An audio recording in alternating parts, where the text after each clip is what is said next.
ओर से आप सभी को सूचित किया जाता है कि किसी भी लावारिस वस्तु जैसे टिफिन, खिलौना, ब्रीफकेस इत्यादि बम हो सकता है।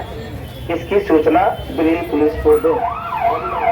पुलिस की ओर से आप सभी को सूचित किया जाता है कि रोड क्रॉस करते समय अपना मोबाइल, पर्स व कीमती सामान का विशेष ध्यान रखें।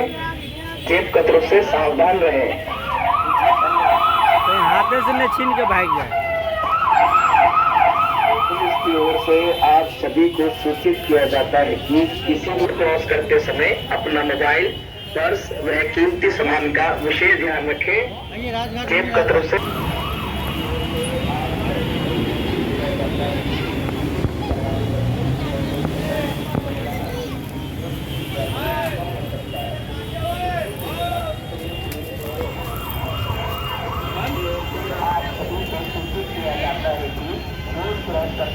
तोरो लाइए लाई 50 ग्राम।